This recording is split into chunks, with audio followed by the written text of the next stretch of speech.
let's start with this. Can you tell everyone a little bit about who you are? I think it's always important to kind of understand what is a registered dietitian for people, and we'll go from there.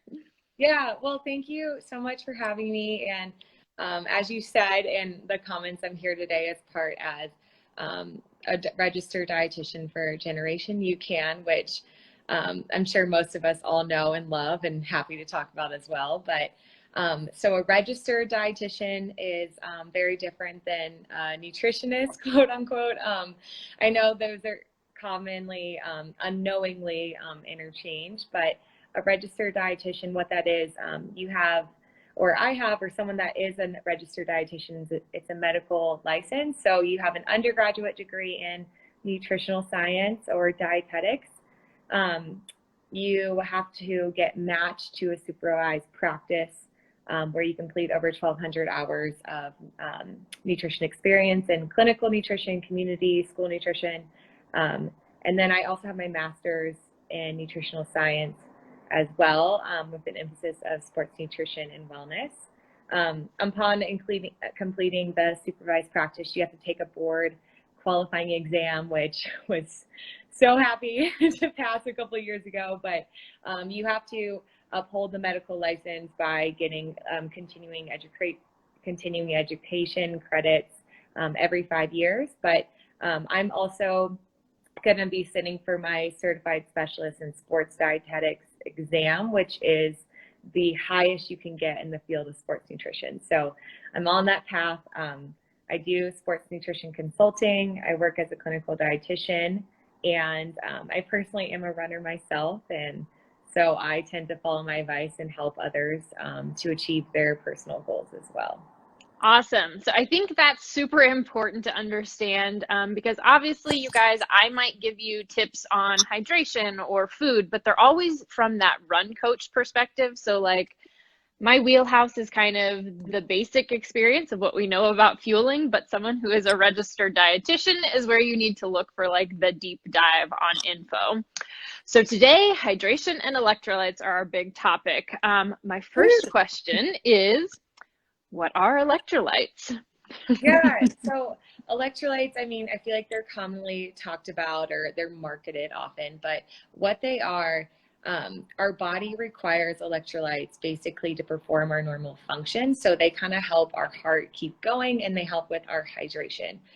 If our electrolyte status is off, especially like in the clinical field, there can be something wrong with our heart. So like our sodium, potassium, chloride, those are all electrolyte functions we look at. As you know, more of an endurance runner or athlete, there are things that affect our hydration, which we'll talk about, that can offset some of our electrolytes. In simple, electrolytes basically help get the water, the body water, into the cells to help for hydration.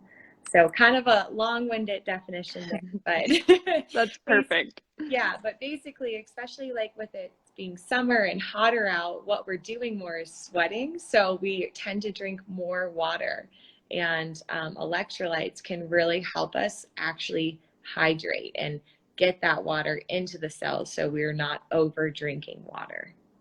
And that's, as someone who lived and trained in Miami for a long time, I did, I think, what a lot of people do, which was I just really focused on hydrating all the time. And I was drinking so much water without any electrolytes ever, and sweating a crazy amount that I was just flushing my system out. And I didn't really fully understand that that's what I was doing till I was getting muscle cramps and fatigue and all kinds of things.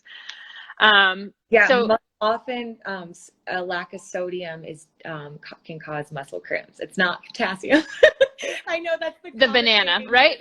Yeah, everyone's like, oh, have a banana, but it's like sodium. Yes. So I know that we can overhydrate and kind of flush ourselves out. Can we drink too many electrolytes? You can be off in the amount of electrolytes in your body, but our body really tries to maintain what we call that homeostasis or normal body function. So it would take a lot of electrolyte powder combined with like a vitamin supplement you know, or you know, a supplement if you're Like taking a really sodium. high doses. Yeah, very high, kind of that mega dose as we define it. But in general, like when you're working with electrolytes and just a hydration strategy, we want to think about how much water you're having, reading those directions and kind of fine tuning how much electrolytes to add. Depending, like for You Can Hydrate, I kind of read that back and like look at the tab of how much water to add it to. I do believe it can be, and there's always a chance of overdoing it, just like over supplementing with vitamins. But I think it would take kind of a deliberate effort. You know what I mean? But if you're thinking about like getting some of these electrolytes from food, like sodium, potassium, you can never get an, you will, it's highly unlikely you'll overdo it. Perfect. One of the things that I think is really interesting with electrolytes, and one of the reasons I like You Can too, is when I'm out on those long runs, that slight sweetness actually encourages me to keep drinking. Whereas, like, we may kind of stop with the plain water because we just start feeling sort of like, oh, I don't want to take anything in. I'm really hot. But that sweetness sort of encourages us to keep sipping, right? Yeah, no, I 100% agree. And it makes it like way more palatable. You Yeah. know, sometimes if you, I mean, if you think about it, if you're running or trail running, if it's really hot or you're tired, just sometimes having to drink, you're just like, this is too much. Or like, let's say you had a big hill climb and you're like, I don't want to drink water, but you know, that water and the electrolytes can help with that recovery. And you know, stay on top of your water can really help you in your races and your runs, or just if you're, it can help you prevent like a headache. As simple as that. Yeah, so that's a great kind of, what are some of the signs that we should look for that we're dehydrated? Yeah, so I think the basic thing, talking about dehydration, um, we want to think about like looking at our urine, which I know kind of sounds funny, and what we might think about from like high school or middle school, seeing those signs in the locker room. It's like, what color is your urine? um, Generally, if we are dehydrated, our urine's going to look more amber, and we want it to be more pale and lemonade. I always tell my athletes and anyone I work with to, especially if they're doing some long training runs or if they're outside for a really long time of day, it's good to weigh yourself if we're losing 2 to 3% of your body weight. So you would take your normal body weight in pounds times by point 0, point 0.2 or point 0, point 0.3, and that's your range. If you're losing that much body weight, that's clinically defined as dehydration. Also, losing weight beyond 3% can be that moderate to severe dehydration. But in general, like symptoms we might feel if we're dehydrated is that low of energy, lack of interest, headache, weight loss, of course, reduce interest in a lot of things, and fatigue is a big one. Yeah, I definitely have noticed like the fatigue was probably the one that got me the most to start taking water with me on my runs. Like, Yeah. oh, this is actually going to make my run feel better. And then, like I said, in Miami, to start taking electrolytes with me, kind of understanding like as I'm running longer and actually taking that in, surprise, like it feels better, but I also recover faster because I didn't let my body get into that depleted state. Totally. And I'm sure your running group knows as well, but when you were speaking in Miami, it's probably very humid there, right? So some of the things that, you know, like really affect our hydration and our hydration strategy is humidity. 100%. Like wherever your community lives, how humid that environment can really affect your sweat rate. Altitude, elevation gain, our age too also affects our hydration needs as well. That's interesting. How does age affect it? Generally, as we grow older, we have that our body water changes, and we have a decline in our natural like thirst mechanism. So as we age, what generally happens is our muscle mass declines, and usually like our fat mass does increase. That's just what generally happens with age. But you know, staying active, lifting, exercising, movement can kind of offset what naturally happens. But with age, generally our elderly tend to, or master athletes, you know, depending on what age range, tend to drink less water, and just because their natural thirst mechanism declines, but it's important for them to stay on top of that hydration as well. That's really interesting to think about. And I know now I live in Denver, so I get to deal with altitude and go up to the mountains, right? So whole different hydration strategy here.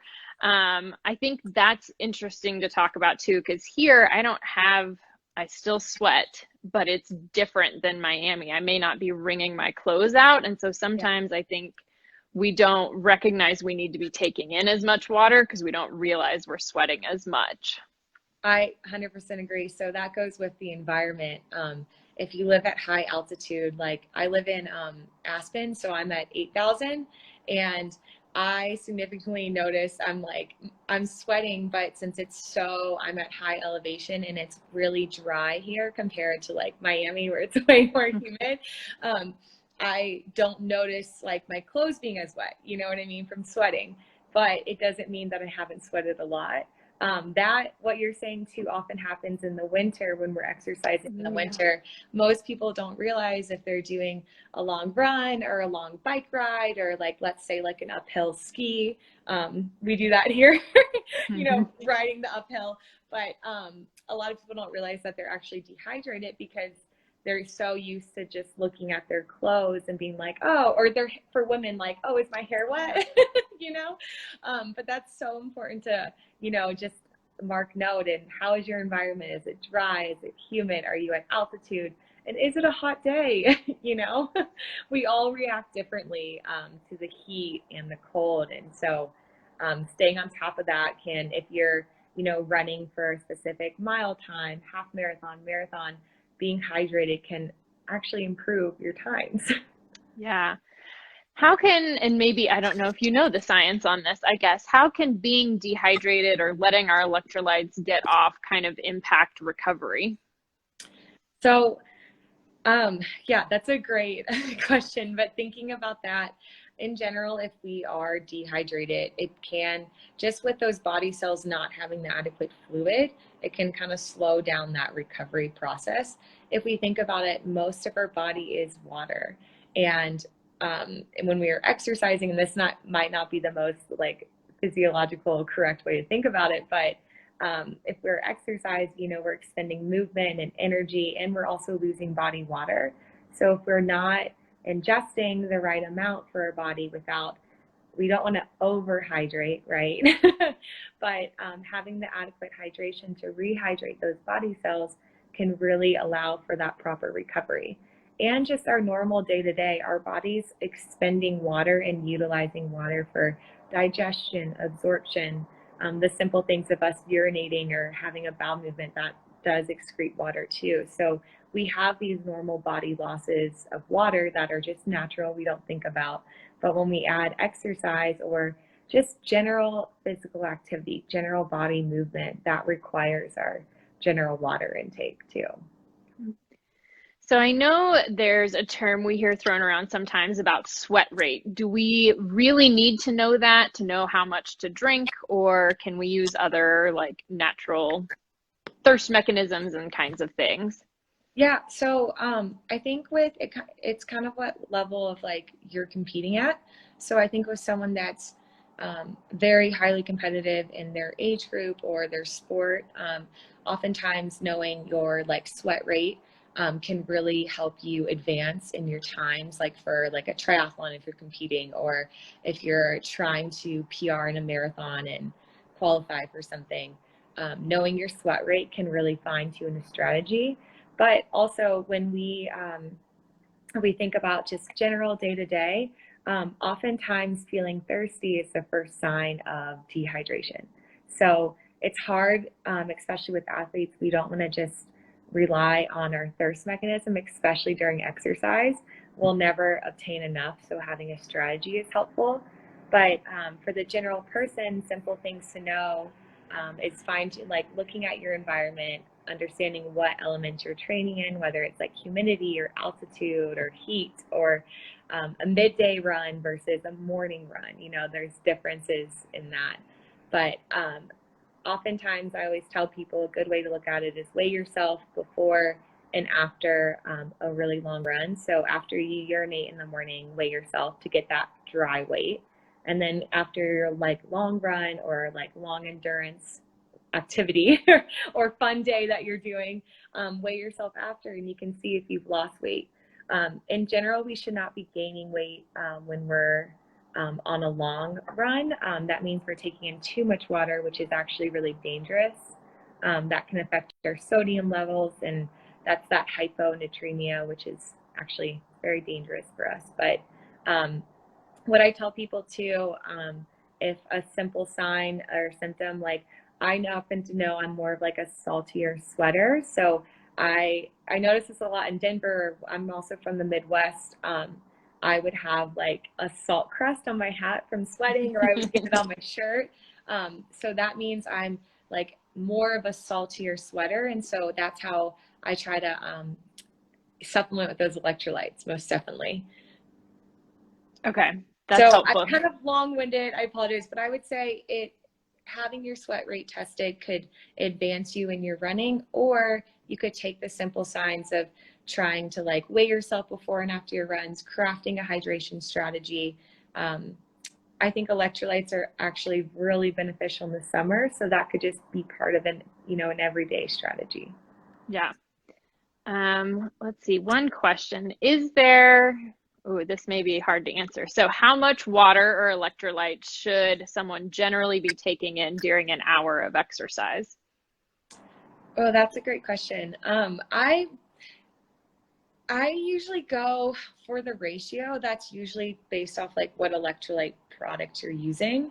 So I would go back to the kind of the instructions there. Like when I use the you can hydrate, one little scoop, I think it's in like 16 fluid ounces. So I usually have that like before my runs or after, because I usually during my long runs, I'll train with like the UCAN Energy.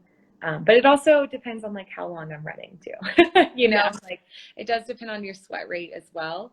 But like, let's say if you notice, like if you're running in the very heat of the day, that I think it's, correct me if I'm wrong, but it might be like that 10 to 2, the heat of the day, depending. If you know you're going to be sweating a lot, I would definitely, in an hour of exercise, I would say like generally those 12 to 16 ounces with a serving of electrolytes. But I think that is more dependent on, what brand you're using too.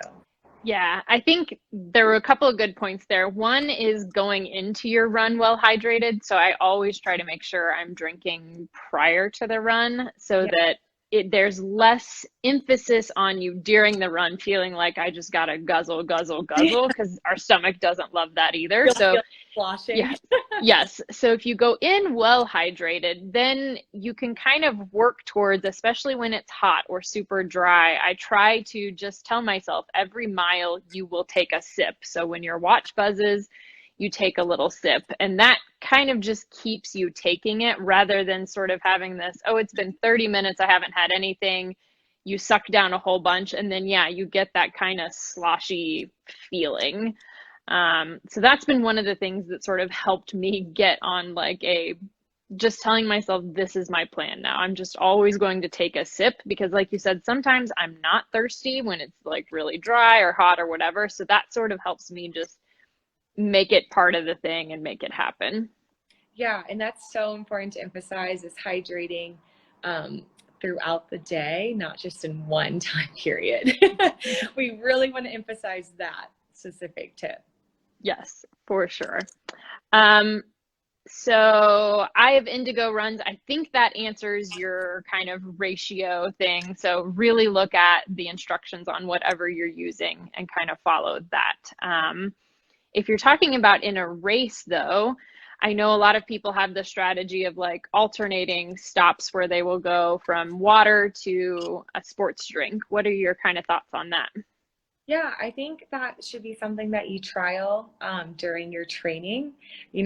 As we would all say, nothing new on race day. So during your training, if you practice going from water to an electrolyte to water, we also want to think too, if we're eating or not, practicing when you're eating with water versus drinking, because sometimes depending on what sports drink, sometimes that can cause, you know, some stomach upset. And so we want to definitely practice that.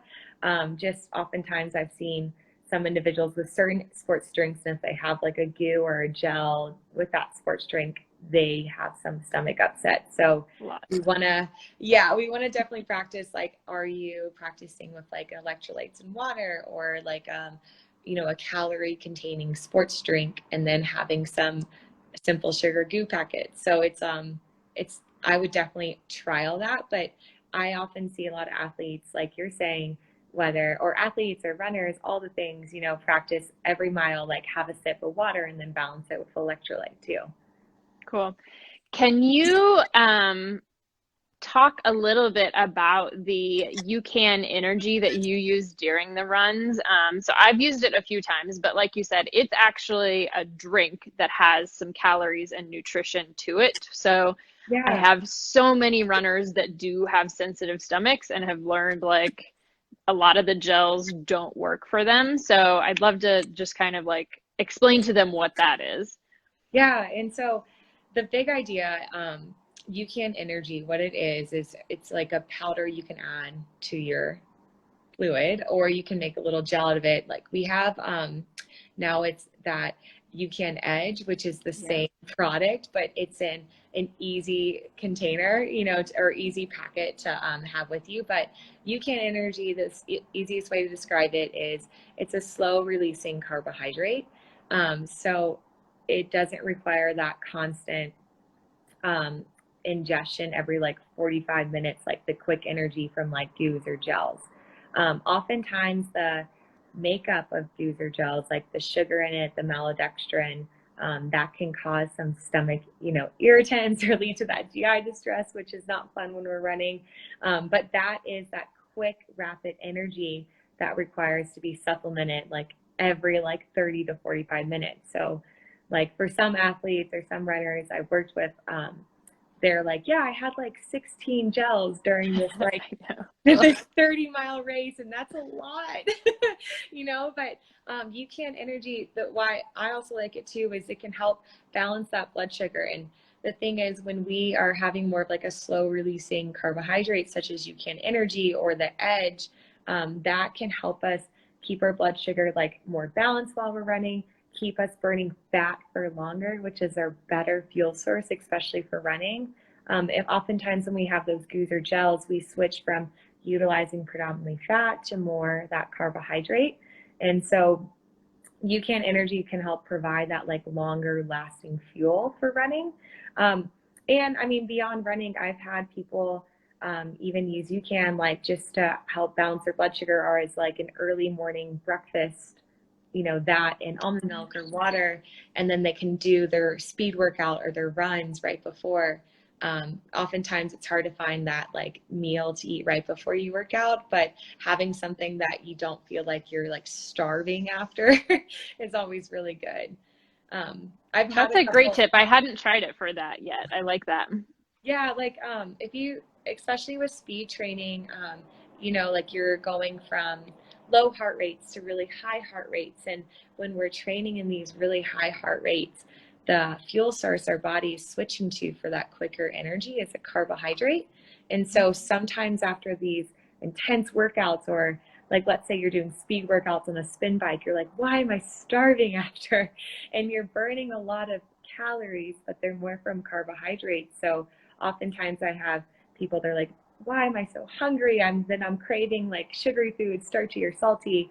But I always suggest UCAN before those more intense, higher energy, you know, output workouts, just because it can help provide you with that fuel and prevent you from like feeling a little low, you know. Yeah. And especially like I'm doing a an ultra coming up too, like it's like 35 miles, but UCAN, I with the energy, is awesome because it can help like support that long distance run. And I'm taking in a good amount of calories with UCAN and kind of sticking with my fat burning during the exercise. So it's Yes. something to definitely train on or try. And long term too, thinking about like, I work in the clinical field as well. They're just always ingesting like a sugary source like the goo or gel, I just don't think is the best for us long term with Yes. our blood sugar. I love it. I talk about using like alternate things besides gels all the time. So that helps explain many of the reasons I like it. Georgette, I'm glad this was helpful because yes, it is hot and we are sweating like crazy. So I think those were the major things I wanted to cover and kind of some great tips on helping everyone think about their electrolytes. Is there any final thing you want to leave us with? So above all, like just going back to this, if you're training for something coming up, I know we have our races finally coming, you know. Finally. I know. Definitely practice your fuel strategy throughout your training, and that goes with like your race day meal. We don't want anything new on race day or any surprises. And just in general, for general health, I think hydration is often overlooked. I always rank it as like the second most important thing behind sleep. I always tell people sleep, water, and then our nutrition and our food. So our hydration can help in our day-to-day health. It can help us feel better, prevent cravings, you know, and it's just important for overall bodily function. So starting small, trying the simple way to think about hydration. If you are very active, I tell most people like half your body weight in fluid ounces. You know, this is that generalization and needs to be assessed per person. But generally, that's a good way to start. But keep in mind, if you're only drinking maybe like 16 fluid ounces of water and you're maybe like, let's say like 130 pounds, don't go to half your body weight. Start with like 1 cup at a time. So like 8 ounces. We want to start slow with our hydration. And just, I always tell people, make that additional cup a habit and then add another. I'm all about habits, so that speaks to me. Awesome. Well, thank you so much for joining us. And we got our technology figured out. So everyone, I will make sure this is available in IGTV so you can watch it if you missed part of it. And we super appreciate all of your information.